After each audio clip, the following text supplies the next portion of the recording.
কুলের সিজন তো চলে গেছে, কিন্তু শুকনো করে কুল কেনা রেখেছে, সংরক্ষণ করে অনেকেই রেখেছে। আর যারা রাখেনি এখনও বাজারে শুকনো কুল কিনতে পাওয়া যাবে।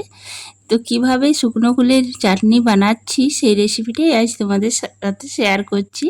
কারণ আমের সিজন এসেছে, এখন শুধু আমের চাটনি হচ্ছে। তার মধ্যেখানে যদি কুলের চাটনি খাওয়া হয় আমের মাঝে, মন্দ হয় না খেতে, স্বাদটাও পাল্টে। আমের চাটনি খেতে খেতে একটু একঘেয়েমি হয়ে গেলে এই শুকনো কুলের চাটনি একবার করে খেতে পারো। আমি খুব সহজ পদ্ধতিতে করব, কোনো কিছু বেশি উপকরণ লাগছে না। তোমরা প্রথম থেকে শেষ অবধি ভিডিওটা দেখার অনুরোধ রইল। ভালো লাগলে অবশ্যই লাইক করো, কমেন্ট করো আর সাবস্ক্রাইব করো। প্রথমে আমি শুকনো কুলগুলোকে বেছে নিলাম। এরপর আমি জলে একটু ভিজতে দিয়েছিলাম। বেশি শুকনো হলে কিন্তু গরম জলে ভিজতে দিতে হবে। আর গুড় দিয়ে চাটনিটা যেহেতু করব সেই জন্য গুড় নিয়েছি। কড়াই চাপিয়ে দিয়েছি, অল্প একটু তেল দিয়ে দিলাম। এরপর আমি দিয়ে দিচ্ছি শুকনো লঙ্কা আর তেজপাতা, আর তারপর দিয়ে দিচ্ছি কিছুটা সর্ষে ফোড়ন, সর্ষে। এই দেখো সামান্য একটু সর্ষে দিয়ে দিচ্ছি। তারপর দিয়ে দিচ্ছি 5 ফোড়ন। চাটনিতে যে যে উপকরণ লাগে সেইগুলোই দিচ্ছি, বেশি কিছু উপকরণ লাগছে না। এরপর আমি এই যে কুলগুলো ভিজিয়ে রেখেছিলাম সেইগুলো দিয়ে দেবো যখন ফোড়নটা একটু ভাজা ভাজা হয়ে যাবে। আমার ফোড়ন ভাজা হয়ে গেছে দেখো। তো এরপর আমি কুলগুলো দিয়ে দিচ্ছি।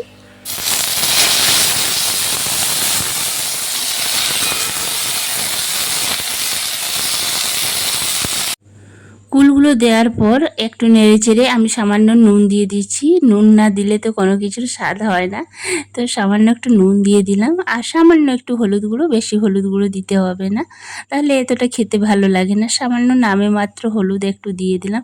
তারপর ভালো করে নেড়েচেড়ে নিলাম যাতে হলুদের হালকা গন্ধটা চলে যায়।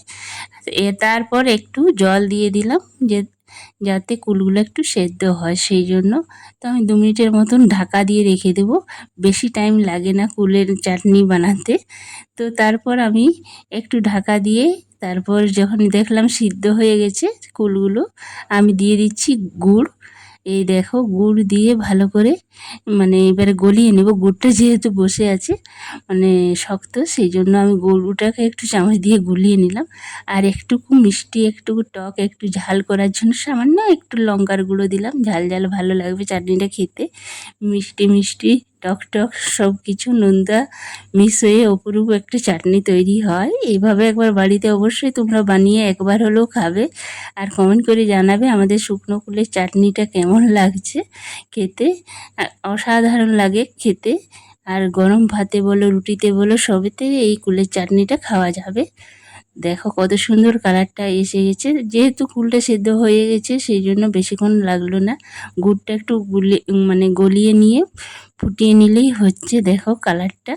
তো এই হচ্ছে আমার চাটনিটা হয়ে গেছে। দেখো কি সুন্দর হয়েছে। এইভাবে অনেকটা করে কিন্তু সংরক্ষণ করে রাখাও যায়। ফ্রিজে তো অনেক দিন থাকবে, 6 মাসের মতন থাকবে। আর এমনি বাইরেও 1-1.5 মাসের মতন কিন্তু থেকে যাবে কাঁচের জারে। তো আজকে আমার কুলের চাটনির রেসিপিটা কেমন লাগলো অবশ্যই কমেন্ট করে জানাবে। ভিডিওটা আর বড় করছি না, দেখাবে নতুন ভিডিওতে। সবাই ভালো থেকো।